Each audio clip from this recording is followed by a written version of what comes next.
to ETF Battles. I'm Ron DeLegge, and coming up on today's show, we've got a monster matchup between two bond ETF giants.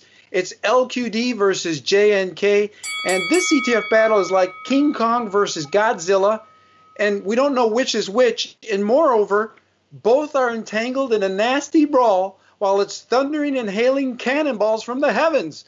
What shall we do? Well, today's matchup again is LQD, which tracks U.S. investment-grade debt, versus JNK, which is linked to U.S. high-yield debt, also known in less polite circles as junk bonds. Michael Milken in the house. So we're going to analyze LQD versus JNK in four key areas: cost, credit risk, yield, and performance. And at the end of the show, we're going to declare an ETF battle winner. So to help us to do that, we've got two judges, our industry pros and ETF experts, Mike Akins with ETF Action and Dave Kreinces with ETF Portfolio Management. Guys, welcome to the program. Good to be here. Hey, Ron. So we're going to get this battle between LQD and JNK started, and we're going to go through each of these four battle categories one at a time. Each of you are going to pick LQD or JNK as the winner in each of these categories, and you're going to have 30 seconds to do that. So let's begin with the first battle category, which is cost, and let's begin with Dave. You got 30 seconds. Go. You know, Ron, on raw cost, LQD is easily the lower cost option at 15 basis points.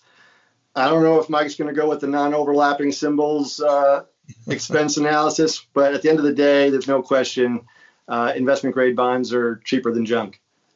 All right, Mike, what's your take on this battle category?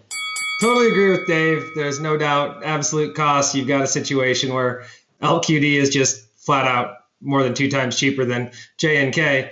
I would throw on top of that, given the current environment we're in, looking at total cost and considering spreads. I'm not even sure that you can get a market in half the stuff in JNK right now, outside of the Fed being willing to step in and buy it.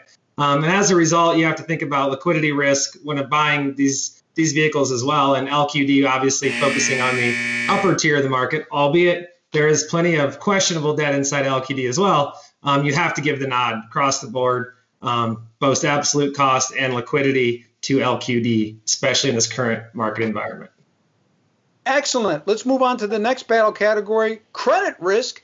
Mike, go. All right. Credit risk, this is like apples and oranges to a lot of degree. You're talking about high yield versus investment grade. In a lot of respects, just to give you some idea of where we're at with that, over the last 10 years, JNK looks and feels a lot more like buying equities. It's got a downside capture to S&P 500 of right around 60%, whereas LQD actually has a negative downside capture to SPY. So it performs well when SPY is going down. For that particular reason, given where we're at in the market cycle, I'm just going to go ahead and give credit across the board to LQD, with the caveat that it's because of the cycle we're in, and not wanting to own the riskiest of risky stuff with the unknown issues going on in the economy. Excellent. Dave, what's your take on this battle category, credit risk? Sure. By design, investment grade bonds will be lower risk. You're looking at A and triple B paper versus double B and B paper. So just by definition, you're looking at a lower risk instrument. Okay. So which ETF do you pick there? The lower risk is LQD. LQD. Perfect. Moving on to the next battle category, yield. Which one wins here? Dave, 30 seconds, go. So high yield bonds are always going to be higher yielding than investment grade. You're looking at closer to 5% versus 3%. But again, in terms of total return, yield is just one component. So high yield does win on yield, but it's one piece of the pie. Excellent. Mike, what's your take? Totally agree. The one thing I would say here from just an absolute yield is I look at a lot of times when I'm looking at yield products is relative yield. And if you think about high yield spreads relative to treasuries right now versus investment grade, you are getting a bigger bang for your buck with your yield relative to historical averages in JNK. Now that can completely reverse right now. I think if you look at kind of the high yield bond index, you're around 7-8% spreads. To give you some idea, that got way over 20% in the financial crisis. So it can go a lot higher, but just purely on a relative perspective, assuming the markets get back to some sort of relative normal, you probably got a little more juice to squeeze out of JNK, and for that reason, I'll give yield to JNK. All right, we've moved on to our final battle category, which is performance between LQD and JNK. Mike, who wins on performance? Performance, I'm going to give to LQD.